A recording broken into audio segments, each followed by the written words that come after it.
everyone, and welcome back. It is finally time for us to seed start our Lisianthus. Now, full disclosure, if you're hopping on and tuning in, this is going to be my first time ever growing Lisianthus. So if you're expecting any pro tips or me knowing exactly what I'm doing, you might want to scroll on because we are trying this out for the first time and I'm super darn excited. Now, I've been waiting to grow these for like a week now. Today is going to be December 28th, and we are ahead of schedule, or kind of on time. I was hoping to do it between Christmas and New Year's, and we are able to do so. Luckily, my humidity domes came in. I have 3 trays already set up with soil, and then I realized that my bottom trays for my 128 pack or cell pack, they're so deep. So we're gonna have to order some shallower ones to go with those, but that will be another Amazon purchase. However, I have my 128 trays, 3 of them ready to go. We're going to be using 4 of them today. We have 450 seeds that we are hoping to start. And I will be happy, I kid you not, even if half of them make it, because I keep hearing Lisianthus is extremely hard to start. You know, it's hard to grow from seed. You should buy plugs. Well, I am in my second year trying out this whole thing of selling flowers at my roadside flower stand, and I don't have the funds to buy plugs. Yes, it will save me so much time, but I am here for a challenge, and I hope you are too. So if you're new here, welcome. Hi, my name is Christy. I'm located in Western Massachusetts, Zone 6A, and my average last frost date is May 15th, May 10th. It always changes, but we just go between those 2 dates. So right now we are starting our Lisianthus because they are a cool hardy annual, and you can plant them anywhere from 4 to 6 weeks out before your average last frost date. I just bought some hoops that I can use for my garden beds. We're gonna be planting them where my vegetables used to be. We're taking over that space, and Lisianthus is definitely gonna be going there. I have all of my seeds from Johnny's, which I'm super excited about. I didn't realize I bought so many, but I could not choose. I picked mostly like whites and pinks.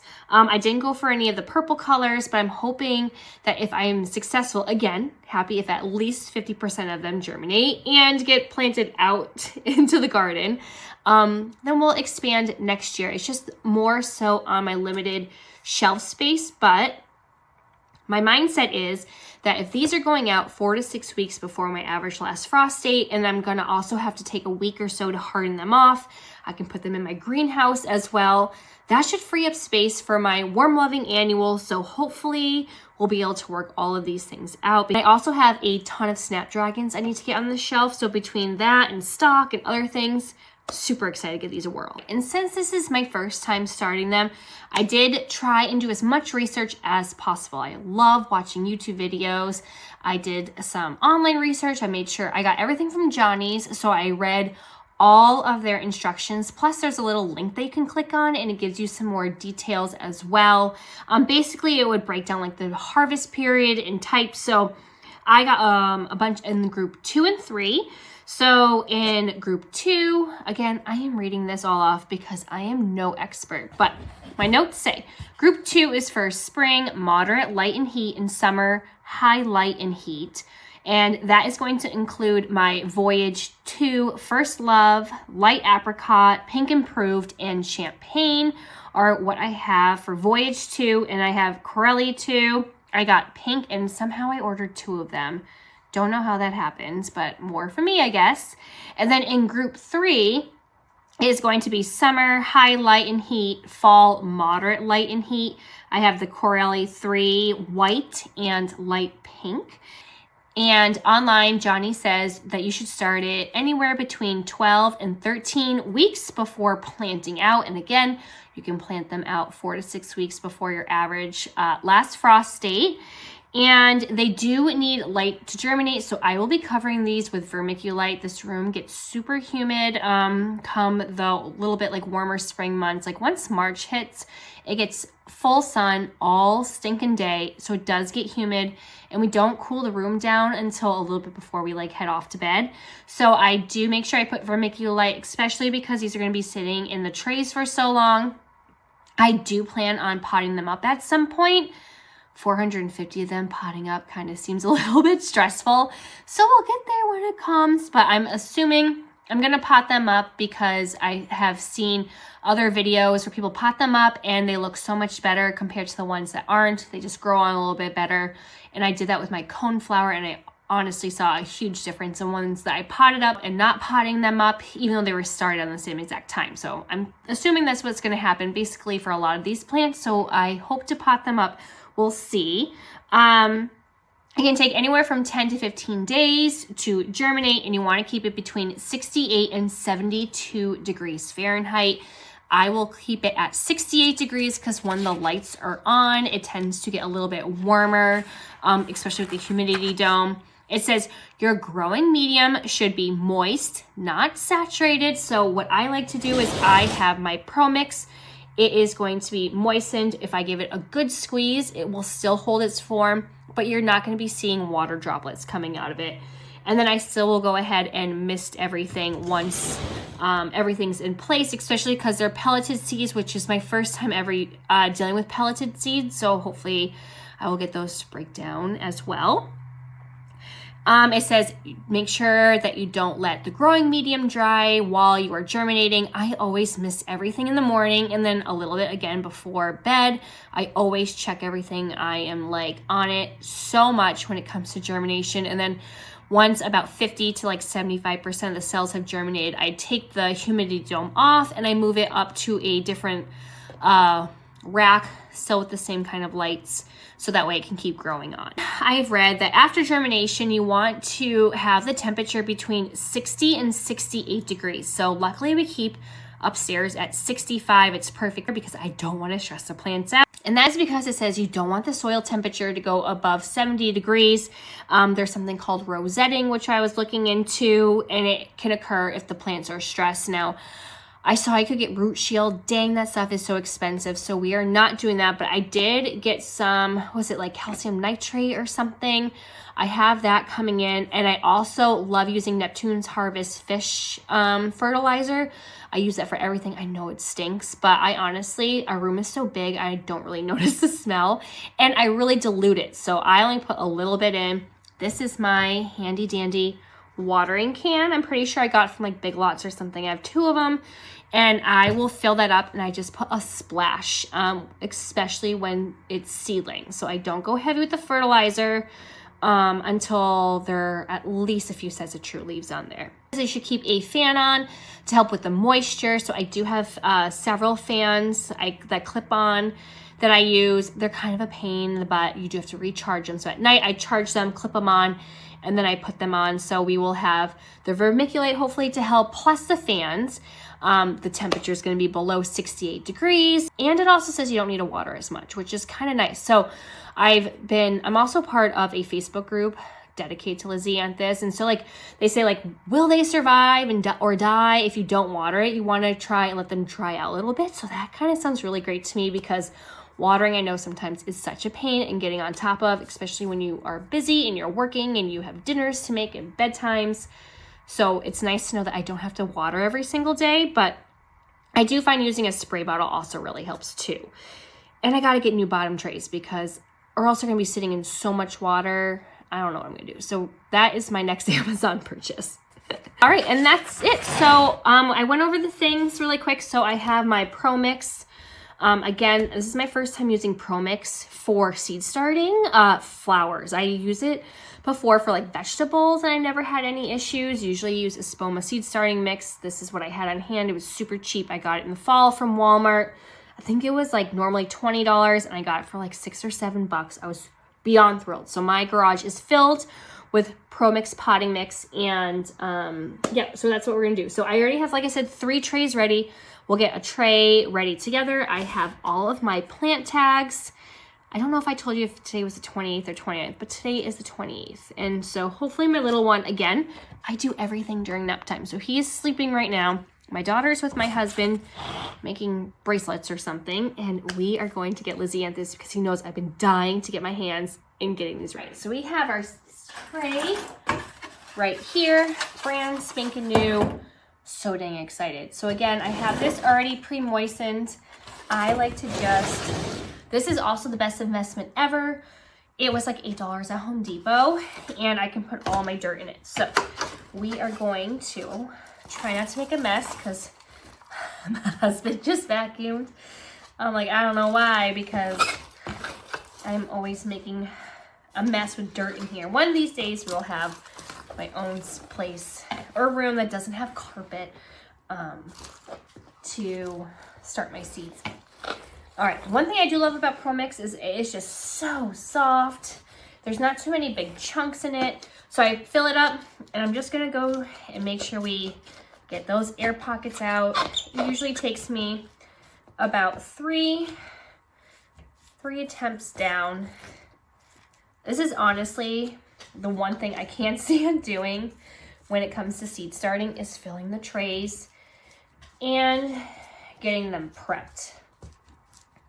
I don't mind getting dirty, but my hands, ugh, just too much. All right, so there's one down and 2 to go. So I'm gonna repeat that same process, fill them up good, pat them down, get the air pockets out, and then once it comes, I always mix with gloves because it's just always so wet, and then try and get any chunks out. And then when I do my third time pass down, I just lightly do it. I don't really push it down again. Just once it comes time to bottom water, what's gonna happen is these little air pockets, everything is going to move down all the soil. Jeez Louise, I missed a lot there. And you don't want it to cave in on your little seedling that you're working so hard for, especially these ones. All right, let me get a better angle. This thing is as big. I usually use a 40 count because I usually don't start as much, but I have so many 72s. I have like air pruner ones that I got from someone. So I really, really lucked out. All right, so now I'm just going to try and get any extra off.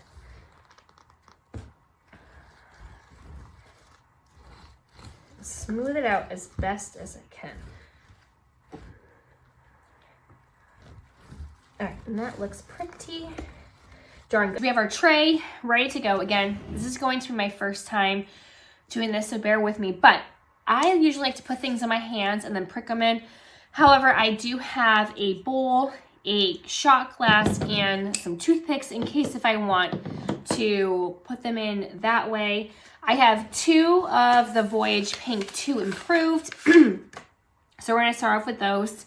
They come in this and they are popping in here like popcorn. So I'm really hoping, oh, this shouldn't be too bad.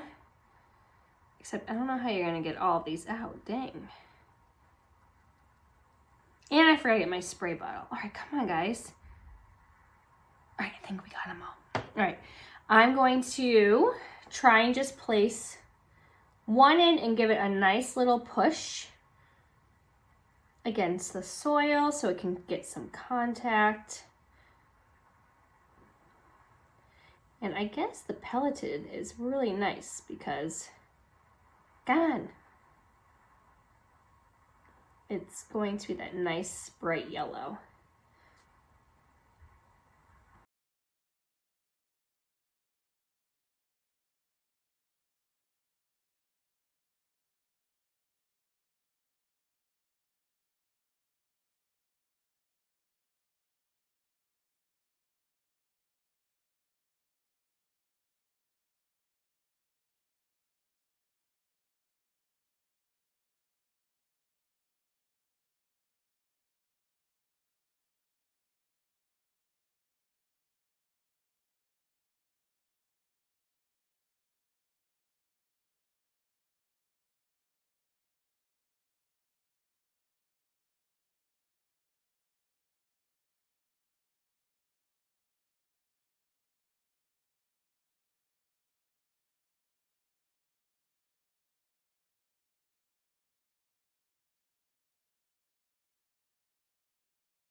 All right, we're slowly getting there. And then I'm just gonna speed things up for the rest.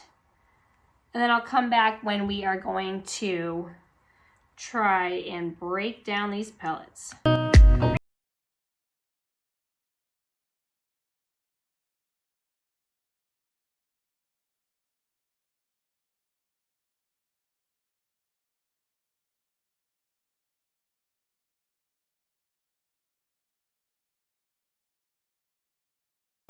We have the whole tray done, and I only had 7 spots left over when I was supposed to have 28 spots left over, so I'm pumped. That means I got some extra seeds in there.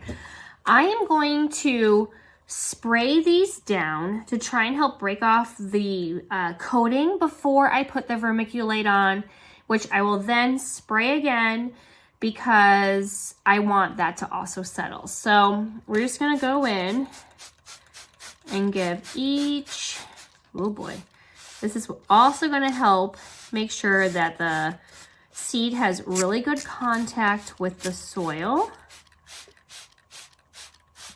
And we are really going to hope that we can break this coating down, because I actually might even just wait to add the vermiculite now that I see this coating not wanting to really dissolve too much right now, because you can't have a seed until this is dissolved. So maybe I will just hold off on the vermiculite and then add that in afterwards. I mean, you can always add it in after. That way I can just make sure that this coating has actually dissolved. And then I'm not just like, oh, I had no germination, but it was really just because the pelleted seed was still intact. Oh my gosh, this is a hand workout. You know, someone suggested I should get a continuous spray pump, and I got an Amazon gift card, and that might be something that I'm gonna have to buy, because holy moly.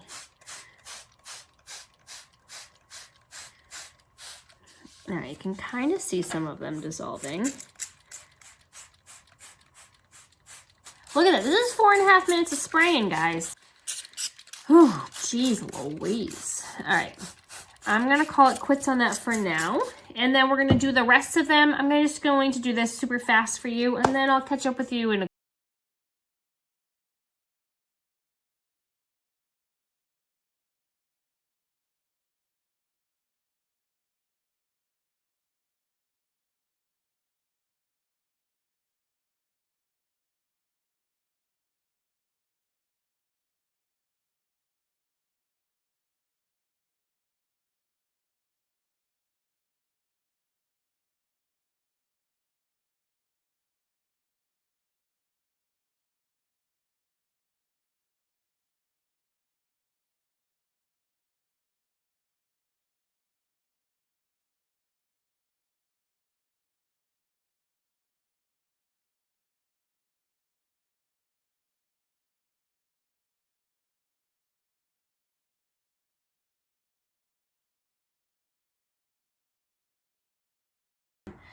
I love seed starting, but these are such a pain. I'm having a hard time dissolving the capsules. Some of them are white, and those ones actually start to dissolve a lot quicker than the yellow. Some of the yellow ones are starting to dissolve a little bit better. So I'm not putting vermiculite on until after I see that they have dissolved. Then I'll probably do a little fine layer on top, hopefully once they are done. But I'm like exhausted spraying this thing, okay? I am definitely gonna need to invest in a better mister. But I mean, normally I'm not trying to break down pellets. So, and excuse me, I am still so congested, it's insane. But what I've noticed is that it says 50 seeds. I've been getting probably an average of like 60, 65, which is so nice. But now I'm like, well, I only have room for 4 of these, so I'm gonna have to probably double up. I have the light pink and pink. I'm probably going to put 2 per cell because I'm going to run out. And I still have some extra white. Like, I was supposed to have extra space left over. And my other 4-foot heat mat doesn't come in until tomorrow. So I'm just going to start doubling up. I've seen other people double up. Oops, see, well, that doesn't work. and leave them, and they were just fine. But for space sake, we're gonna have to do that because, or I could just start some tomorrow, but do I really want to? No, I really don't. I love seed starting, but I don't love doing it every day because it's like a process. Like, you know, you gotta pick up, clean up. I got the kids. I like to that's one reason why I like seed starting on the weekend. I just try and dedicate one nap time to seed starting. And then that way I can kind of like relax the other day and get cleaning done. All right, let's see here. All right, we got 2 left. Ah! All right, well, that one just hopped into that cell. So there's gonna be 3 of them in there. It is what it is. Okay, so we have pink coming up. I'm gonna get a nice close-up so you can see how tiny these are. And then I'll show you what it looks like when I'm trying to like break them down. It is insane. So wait, which one did I just take? Nope. Not light pink. Pink honestly doesn't even matter. Sometimes I don't even know why, because it's like I am planting them out. I'm not selling to florists, doesn't matter. I'm just going to be adding these to my bouquets. Oh, these ones are a white pelleted seed as well. I really like the yellow ones better. I feel like you can see them and they don't mix in with this. So I'm gonna just do one at a time until, or if there's 2, I'm not gonna dig them out. Okay. Let's get a nice up close for you. As you can see, they're super duper small and they kind of have a mind of their own. I've had them like jumping all over the place.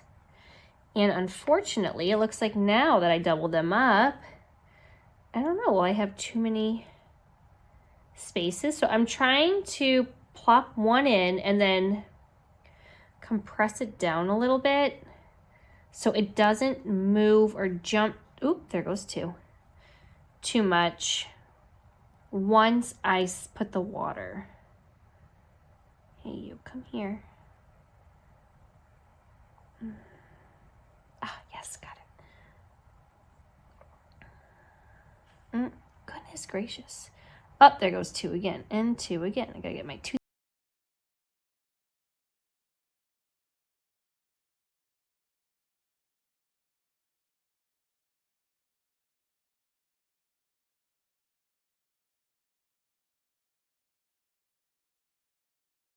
All right, and this is how stinking tiny they are. And I'm gonna try and show you how I do some sprays. And I'm trying to get that sucker to dissolve.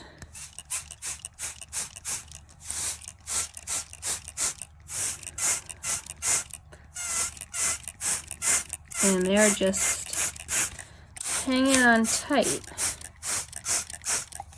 So like there's that one right there. So hopefully if I keep doing that over time, they will dissolve. And I'm so happy to say we are done getting our Lisianthus started. There's way more than 450, which I'm thrilled about. But hopefully that just makes my odds of having more to plant outside a little bit greater. But everything is in, I tried showing that the pelleted seeds were a lot harder to dissolve than I thought. I haven't done any research or have actually seen how long it takes for them to dissolve. So that will stay tuned. I do have a few other videos that I plan on uploading before this one. So I'm hoping that giving the time before I am able to edit and get everything up, I can give you a little update on how the seeds are doing and how long it took for the little coating to dissolve, because I do plan, as I mentioned, to add some vermiculite to help with any algae growth that might happen. And oh my gosh, I am so sorry. I am literally just so stuffed up, but we got it all done. I am hoping that in about 2 weeks or so, I can show you some germination. Definitely keep you updated. I am so excited that we have these on the heat mats and ready to go. I'm still working on right now everything that I need to grow. So I will probably have that video up for you guys to see on how I determine when I need to start things. I already know I need to do some more winter sowing, so stay tuned for that. I am just kind of just pushing perennials off to the side, starting them indoors right now, because I know I'm just going to be busy, and it's so much easier to winter sow. It's just a future investment into your garden and your cut flowers. Some of them I might start indoors. We'll see. I'm not sure. I never know, honestly, to be truthful with you. But yeah, so Lisianthus, they're in. First year down. We'll see what happens with our second year if I can get these out into the garden. So as always, if you would like to stay updated, go ahead and click like and subscribe and hit that bell button. I am thrilled that this channel is growing. I believe it's been about a year or so. And I'm just here to show that, you know, if you don't have a green thumb, you can definitely earn one. And taking you into my journey from at-home gardener to now trying to sell my roadside flower stand. So I'm hoping that I can help encourage anyone that is new to this like me to take on a nice challenge, even if it's Lisianthus. So stay tuned, and until next time, happy gardening.